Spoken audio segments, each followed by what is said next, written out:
Welcome to the 5 million milestone podcast. I'm your host, Matteo, joined by my co host, Pierre.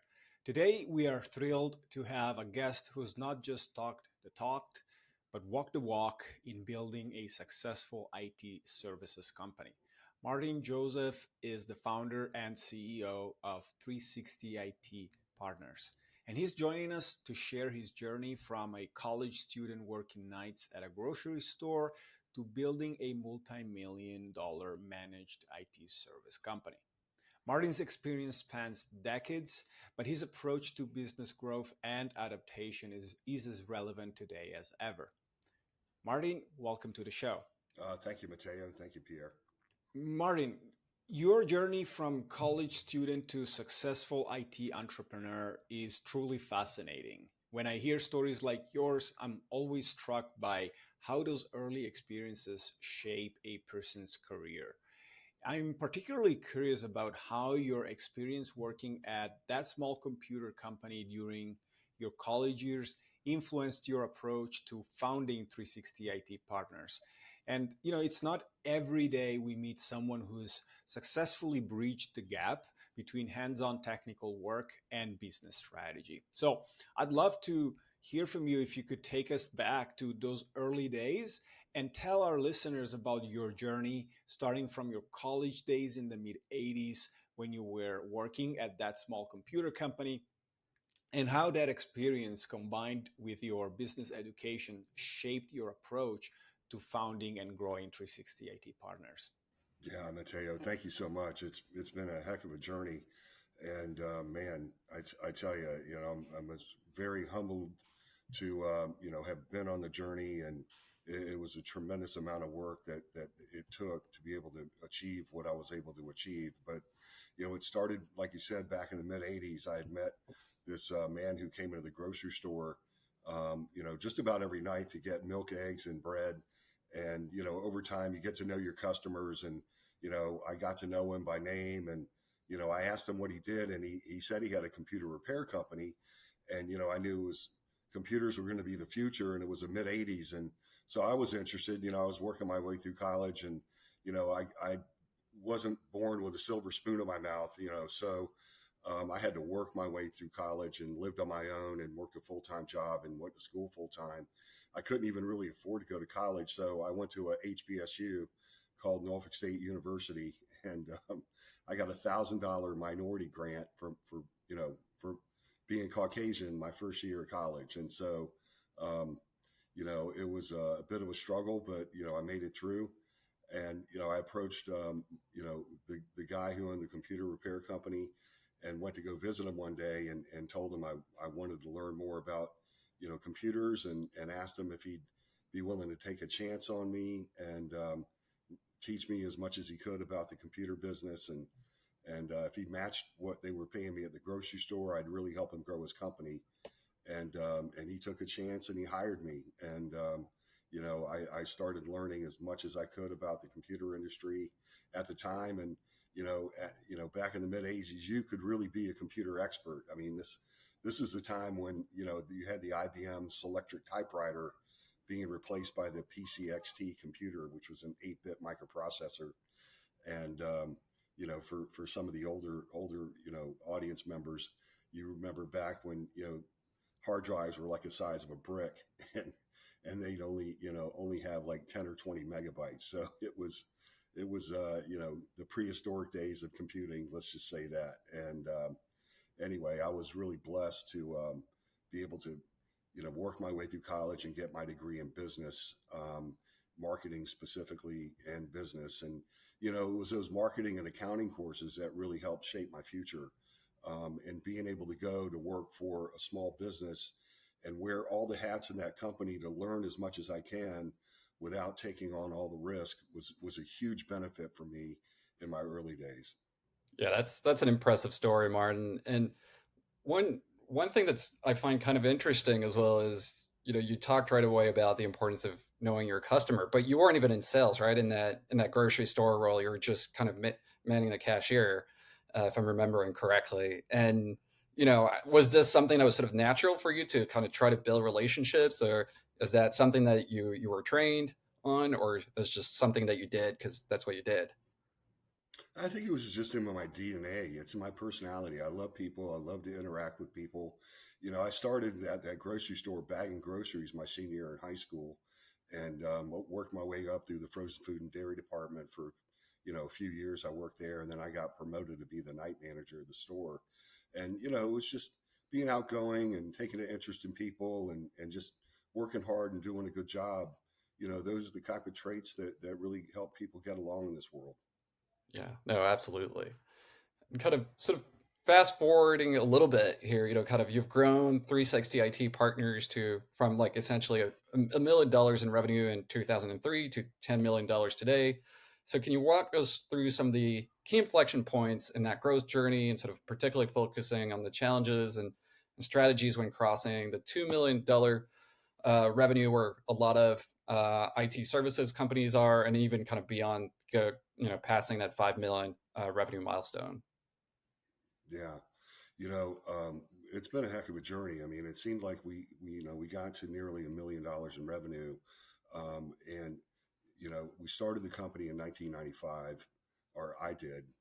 I was a founder. And then, in about 2003, I had, acquired a local, small computer repair. They were doing a lot of break fix work. And, candidly at the time, so were we. But we bolted them on to us, and that really helped get us to that $1 million threshold. And we stayed there for several years, and it really wasn't until 2008 that we made a earnest decision to change from break fix to managed services that really helped propel us. And so, in 2008, which was the absolute worst economy that we've ever had in the States, we had our first loss ever. It was a $6,000 loss.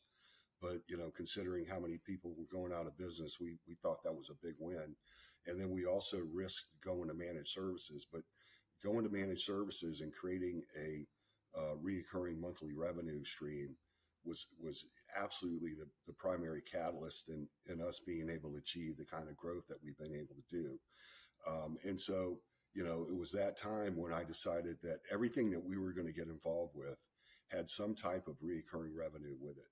So whether it was managed services or backup disaster recovery, voice over IP, security, all of these different um, revenue, um, revenue modes, really helped us, to grow. And I remember specifically that it was, a good friend of mine that I met that gave us an opportunity to become his IT department. And they were a really sizable shipbuilding repair company. And so we were able to place some people, at that site and support their efforts. And it was that particular contract that got us to the $2 million level. And, I felt like once we hit that $2 million level, then, everything just started falling into place. And, being able to grow, at least 15 to 20% year over year, was really, something that we were able to do in a very consistent way. And through those years, through like, 20, I'm going to say like 2010 through, like 2016, we were, Inc. 5000 winners every year for 6 consecutive years in a row. That's really insightful. Your journey from 1 million to 10 million in revenue is quite impressive, and I'm sure our listeners are taking notes on those key inflection points you've shared. Now, I'd like to shift gears a bit and talk about a strategy that many businesses consider when looking to accelerate growth, which is acquisitions. In our pre interview, you mentioned two significant milestones in your company's history: a merger in 2015 and another acquisition in 2020. And I think this kind of moves can be game changers for small companies, but are also incredibly complex. So I'm really curious about your experiences here. Could you walk us through how you approached these two acquisitions differently? And more importantly, what lessons did you learn about integrating new teams and clients that our listeners could apply to their own growth strategies? Yeah, no doubt. This is, I really love this story, especially the merger. You know, I was in a situation where we had, a couple of very highly technical guys on my team. They were very technical, but they were not good for our company culture. They were very toxic. And, I realized that at that time, I really needed to make a change. And so, I was looking for somebody that I could really count on to be a real cornerstone of my company, that I could trust from a highly technical level. And so I reached out into our local area and found a company called TechLogic. And my now business partner, Justin Carter, I reached out to him via LinkedIn and invited him to go to lunch. And he originally like challenged us to like a paintball competition. And I'm like, well, nobody on my team plays paintball. I didn't want to get set up to be trounced by, in paintball without having any practice. So I figured, we both eat lunch. So, hey, this is probably a good start. so so we got together and had lunch, and I got to know him a little bit, and understood what kind of tool sets he had, and understood what kind of customer base he had, and we kind of lined up pretty nicely as far as what we were doing, on a daily basis. And we were doing about 3 million in revenue, and they were doing about 1 million. And about a week or two later, I reached out to Justin, and I said, "Hey, are you sitting down?" And he says, "No." I said, "You might want to." And so, he sits down, and I said, "Hey, what would you think about merging our companies together?" And, he thought about it, and, it took a lot of, meetings and getting back together, and, maybe a few bourbons in between. And he finally came around to saying yes. And I feel like both of us, looking back, think it was probably the best decision either one of us have ever made. We were able to take our combined revenue at the time of about $4 million, and that was in 2015. And today, we anticipate ending this year just at about $10 million in revenue. So, I'd say that was a real success for us to be able to, blend our cultures together, blend our companies together, and create a larger and stronger company. And that culture fit that happened with Justin and that other company, that's something that you could tell from the outside, or is that something just through those meetings and getting to know your new partner better, is that how you kind of realize, okay, this is the right move, we're going in the right direction? Well, I think you're looking at it from a business level. Everything seemed to line up, but you got to ask and dig and see if you can, kind of get to the heart of what makes people tick, Hmm. and what is it culturally that allows them to become on board, to feel a part of something special. And we at 360 IT Partners are very intentional about building culture, and we have very strong core purpose and core values that we indoctrinate our new team members with. And we even do what we call a caping ceremony, where the theme is really like they're a superhero because they have superhero powers. It could be their technical savvy to be able to solve problems. It could be their customer service capabilities and how they interact with people. But we look at those as being superhero powers that individually, that when we work together, we are an unstoppable team. No, I love that. Yeah, and every superhero has different qualities and also kryptonites or flaws, if you want to look at Right. it that way. Sure. And yeah, so it's no, that's awesome. And I think one of the things you also mentioned before about sort of this merger, and one of the things that it brought to the table is that not only you acquired a new partner, but someone who is also very technically minded. Hmm. And you talked to us about the importance of process mapping yourself out Hmm. of not only the technical but also the sales role, as well, and how that contributed to 360 IT's growth. So can you tell us a little bit on how you did that, and how did you ensure the company could function within your involvement, and without your direct involvement in day-to-day operations? Yeah, absolutely. I remember, back when we were doing like maybe 1 million in revenue, we were like 10 to 12 people. As we continue to grow and add team members, our organizational chart changed over time as well. And so, I realized that if I was going to create opportunities for people to grow, I was going to have to start taking hats off of myself, because early on I was wearing a lot of hats. I was purchasing, I was sales, I was technical guy, running under the desks and pulling cables and doing whatever we had to do. And so over time, you start taking those hats off, and you give the hat to somebody else, and make sure that they have what they needed to to be successful in their role, and support them. And so over time, I've been able to kind of process myself out of doing sales, and process myself out of doing purchasing and accounting, and all of these things. And now, I feel like I'm working on my business rather than in my business. And I've got great leaders who are, leading the day-to-day efforts, and getting the job done. And it has allowed me not only to be strategic in my business, but also give more time and be, more visible in the community, to be able to participate, in like the Chamber of Commerce, get to know other business people in the community, network with them, help them, and also, have the opportunity to, maybe do business with one another. Your approach to systematizing And operations reminds me of the E-Myth concept by Michael Gerber, working on your business, not just in it. And I think it's quite impressive how you've applied this principle to free yourself from the day-to-day grind.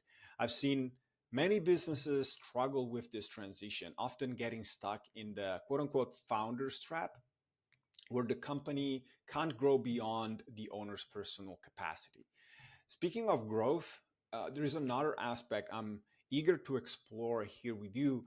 And in our pre interview, you mentioned something that caught our attention, and that was your diverse client base across various industries. And it got me thinking about the complexity of marketing to such a varied audience also. You brought up an interesting point about bringing in an external PR firm in 2012. And I think that's a significant step that many businesses contemplate but often hesitate to take. They wonder about the ROI and whether an outside team can truly capture the essence of their company. So I'm curious about your strategy here. Could you walk us through how you've tailored your marketing and PR approaches to attract clients from different sectors, and what prompted your decision to bringing in an external PR firm? Yeah, that's a great question, Mateo. I was I was inspired by another local entrepreneur, and it seemed like every time I opened up the local business magazine, this guy's picture was in it, and it just seemed like he was everywhere. And he was a great friend of mine. He had an incredible, termite and pest control business. This guy advertised on TV all the time. He was very, out there in the community, constantly with advertising and marketing. And in one day, I approached him. I said, "Hey, what is your secret? Like, how are you able to make this all possible?" And he had made an introduction to his PR firm, and I was fortunate enough to get a meeting with them. It wasn't like I asked for the meeting, and one of their reps came the next day. It was a few weeks, and they came, and we got to know one another, and we talked about what strategies we might be able to use.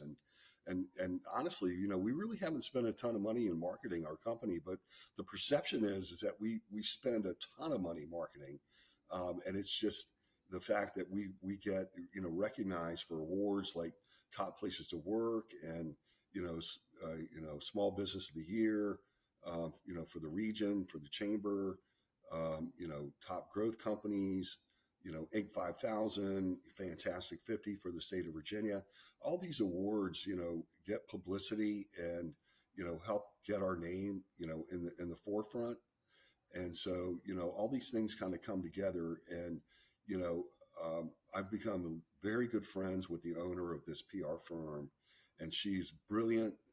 She really understands my business. I know that internally we couldn't have an individual on the team and justify, full-time team member to do that. And so, this company that we use, serves our role perfectly, and continues to get us press. And she tells me, hey, listen, I can't make this stuff up. You've got to create the story. You've got to have something that is remarkable, and that I can write about. And so, we've been fortunate to be able to continue to create interesting interesting stories that people want to know about. Yeah, and Martin, you told us about a funny story about, I think, your first award that you received for the Chamber of Commerce Small Business of the Year. Can you tell us a little bit about that? How did it happen, and kind of how do you rip the benefits from receiving it?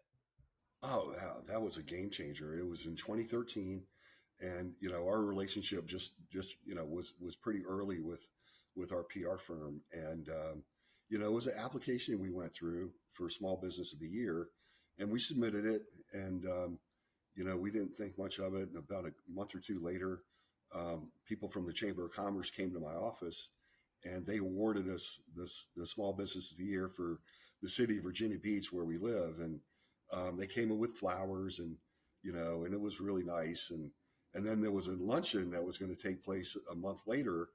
And, at the luncheon, they were going to announce a small business for the entire region, which was like seven cities that comprise, Hampton Roads, which is in southeastern Virginia.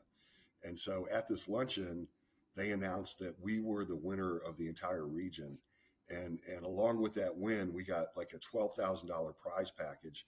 And we weren't even members of the chamber at the time, right? And that prize package included a chamber membership and then a bunch of advertising that we were able to take advantage of. And so, we took full advantage of that $12,000 prize package. And then it was maybe a couple years later that the people from the chamber reached out, invited me to be on their executive board, and take a role as a small business development chairman.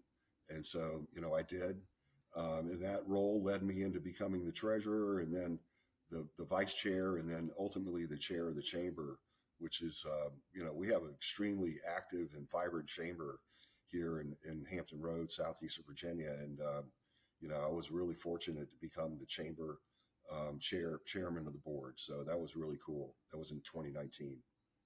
Wow, yeah, that's pretty amazing that you weren't even part of the Chamber of Commerce, and yet you still were able to kind of win that award. And I think you mentioned the application was driven by the PR firm that you had consulted with, right? They told you, hey, Correct. Martin, this is an opportunity. Is that correct? Yes, And then absolutely. yeah, and then so like you said, then you had to be really involved. Like the PR firm cannot make it up, and you can't outsource as much as you want to outsource the PR. You can't outsource it all, right? Right. Yeah. No. Well, we collaborated. I mean, like I said, the owner of the PR firm and I have become very good friends. She's brilliant. She has an MBA, very smart, and a great writer. Just an incredibly brilliant writer that helps me, with this content. Yeah, I love how you've taken a deliberate approach to earning awards for business growth. And on top of that, using these awards to build credibility and connections in your local community. And like you've mentioned before, you've spent some time as the chairman of the board of your regional chamber of commerce. And I think this level of involvement is quite interesting because it's something that many business owners seem to be struggling with. They often wonder how to balance community engagement with the demands of running their company. Some might even question whether it's worth the time investment. But looking at what you've accomplished, it seems like community leadership can open doors in ways that traditional marketing simply cannot. So maybe could you share how your role as a chairman of the Chamber of Commerce has translated into business opportunities for 360 IT partners? And based on your experience, what advice would you give to other MSP owners about the value of community engagement? Yeah. There's another community that I'm a part of, and it's called EO, Entrepreneurs Organization. And EO is a global organization. Chances are there's an EO chapter, very near where you're operating your business. And it's a peer sharing organization for, like-minded entrepreneurs that have achieved $1 million or more in revenue. And that makes them eligible for membership. And, it honestly has really helped, shape and change my business. And, let's just face it, owning a business is like living on an island as an entrepreneur.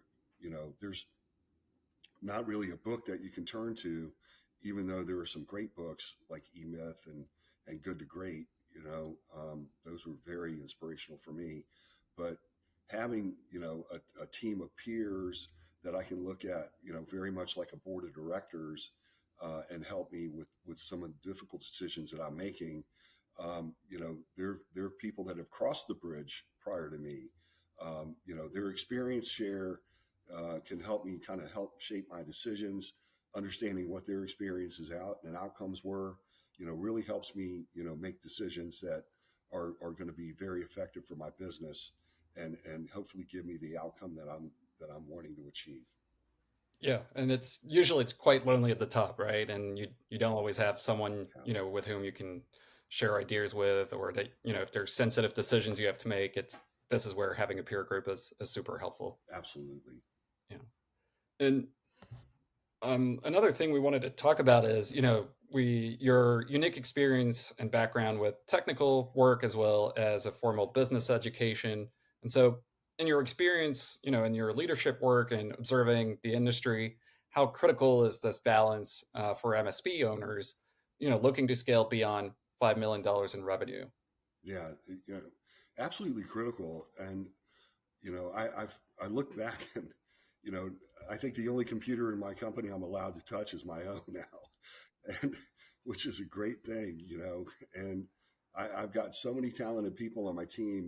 We've got about 44 people on our team now, and they're incredibly talented. And let's just face it, it's been